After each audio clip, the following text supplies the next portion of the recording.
Berjumpa lagi dengan Bapak di channel YouTube Cornel Purba, channel yang berisi tentang pendidikan dan hiburan. Kali ini kita akan membahas materi pelajaran baru yang berjudul Simple Past Tense. Simple Past Tense adalah kalimat yang digunakan untuk menerangkan suatu keadaan atau kegiatan atau peristiwa di masa lampau. Simple Past Tense dipergunakan untuk 1. Menjelaskan kegiatan pada masa lalu dan telah selesai dilakukan pada waktu tertentu dan kebiasaan di masa lalu. Contohnya, I did my homework last night. We played football 2 days ago. I played football every Sunday when I was young. Yang kedua, dipergunakan untuk menjelaskan kegiatan di masa lalu yang terjadi secara berurutan. Examples atau contohnya, I put on my mask and helmet and rode to my motorcycle to school. The second example, she finished her homework, brushed her teeth, and then went to bed. Yang ketiga, dipergunakan untuk menyatakan kegiatan yang dimulai dan berakhir pada masa lalu dan biasanya memiliki durasi waktu atau disebutkan waktu tertentunya. Misalnya, first example, Mrs. Rani worked in Singapore for 4 years. The second, mother cooked the soup for 2 hours this morning. Perhatikan yang bercetak tebal itu yang dimaksud dengan durasi waktunya. Jadi di sini ada 3 kegunaan dari simple past tense. Coba kalian perhatikan di setiap contoh itu semua ada garis bawahnya, itu menandakan fungsi dari keterangan dari masing-masing penggunaannya tersebut.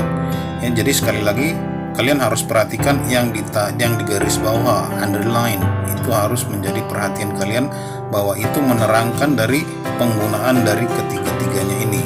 Saya harap kalian jangan sampai lupa. Simple past tense mempunyai 2 pola kalimat.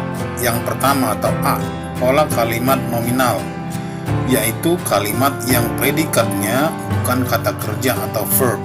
Gunanya untuk menerangkan keadaan suatu kata benda.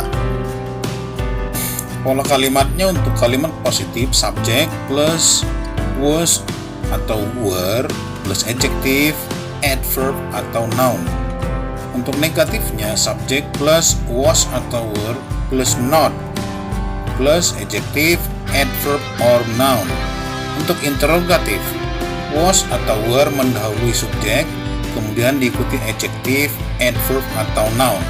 Jadi ingat ya, ini adalah untuk menerangkan keadaan suatu kata benda, apakah itu berupa orang, hewan, atau tempat. Inilah penggunaannya. Kemudian di situ yang menggunakan was adalah I, she, he, it. Kemudian was not itu disingkat menjadi wasn't. Untuk subjek you, we, they menggunakan to be-nya were. Were not bisa disingkat menjadi weren't. Kita lihat contohnya untuk kalimat positif. Wisnu and his friends were here yesterday. Negatif, they were not at home last night. Interrogatif, positif lagi, Wendy was in Bandung 2 days ago. Untuk contoh yang lain atau bentuk pertanyaan, were you and your mother at the party last night?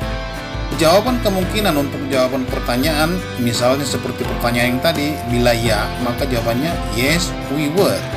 Atau no, we were not, atau no, we weren't. Pertanyaan berikutnya, was Mr. Santo a soldier when he was young? Bila ternyata ya, maka jawabannya adalah yes, he was.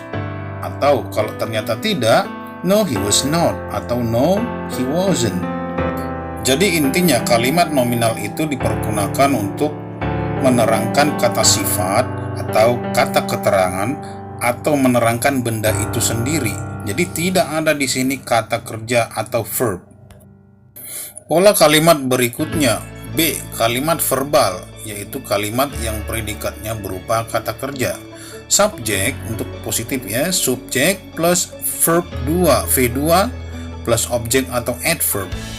Negatif, subjek plus did plus not plus verb 1. Ingat, verb 1 plus objek atau adverb.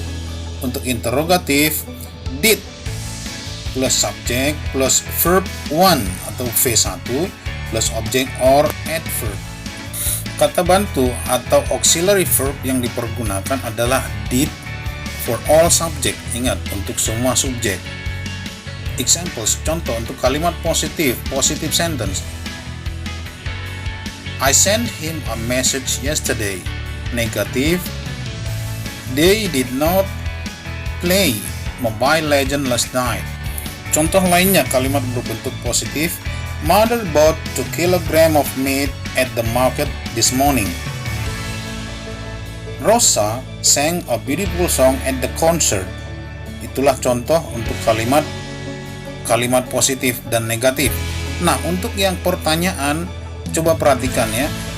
Did she come here? Perhatikan kata bantu did mendahului subjek she, kemudian diikuti kata kerja V1 come dan diikuti oleh kata keterangan. Kemungkinan jawabannya kalau iya, yes she did. Kalau ternyata tidak, no she did not atau no she didn't. Contoh berikutnya, did you wear a mask when you were at the hospital? Kemungkinan jawabannya yes, I atau we did. Kalau ternyata tidak, no, I did not atau no, we did not atau didn't. Jadi kesimpulannya untuk kalimat verbal dalam bentuk simple past tense, V2 hanya berlaku untuk kalimat positif. Did sebagai kata bantu dipergunakan pada kalimat negatif dan interrogatif atau kalimat pertanyaan diikuti oleh verb 1 atau bentuk kata kerja nomor 1. Yang berikutnya, form of verbs, artinya bentuk kata kerjanya. Baik, perhatikan yang sebelah kiri namanya adalah regular verb dari V1, V2 dan V3 atau verb 1, verb 2, verb 3.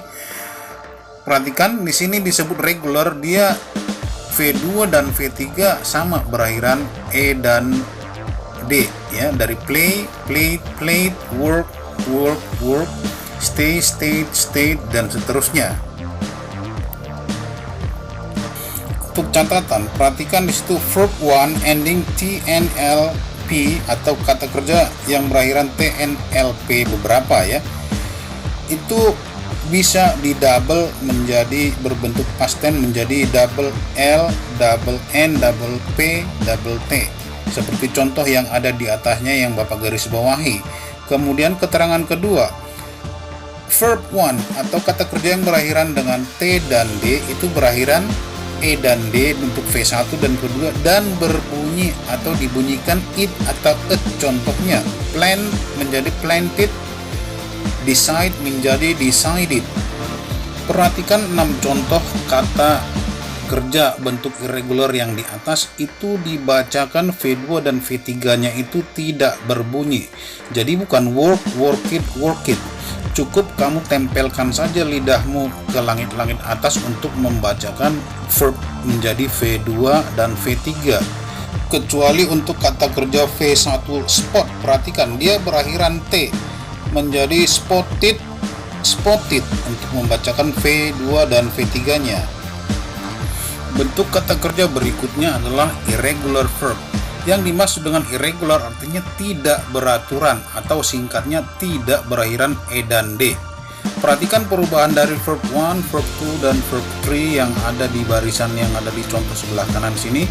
Dia perubahannya bisa berubah di bentuk vokalnya atau dia sama di V2 dan V3-nya atau bahkan V1, V2, dan V3-nya tidak berubah sama sekali kalau kamu perhatikan ke contoh kata kerja yang ada di bawah. Jadi inilah yang dimaksud dengan irregular verb, bentuknya itu tidak berakhiran ed dan tidak mengikuti aturan-aturan yang seperti yang ada di sebelah kirinya, yaitu berbentuk regular verb. Dia berbeda bentuknya dan tidak sama V1, V2, dan V3-nya, dan bahkan kadang-kadang sama. Nah, lihat contoh yang ada di tabel yang Bapak berikan ini. Adverb of time atau kata keterangan untuk kalimat berbentuk simple past tense adalah seperti berikut ini. Just now artinya barusan. This morning artinya tadi pagi. Last bla bla bla artinya yang lalu. Contohnya last Saturday artinya Sabtu yang lalu. Titik-titik ago yang artinya yang lalu. Contohnya few months ago yang artinya beberapa bulan yang lalu. Inilah beberapa contoh kata keterangan yang dipergunakan untuk kalimat berbentuk simple past tense. Nah, di bawah ini ada Bapak kasih 8 kalimat yang harus kalian lengkapi dalam berbentuk simple past. Kalau kamu ingat penjelasan Bapak tadi, V2 hanya berlaku untuk kalimat positif, kemudian untuk negatif dan interrogatif menggunakan did atau did not, dan menggunakan V1. Tentu dari penjelasan tadi ini bisa kamu kerjakan dengan mudah, bukan? Oke, selamat mengerjakan. Demikianlah video singkat ini Bapak sampaikan kepada kalian. Mudah-mudahan dari penjelasan Bapak ini kalian mengerti arti simple past tense, bentuk dan rumus kalimat untuk past tense berbentuk kalimat nominal dan kalimat verbal, bentuk kata kerja dan keterangan waktunya. Sampai jumpa di pertemuan berikutnya dengan topik dan materi yang berbeda. Terima kasih.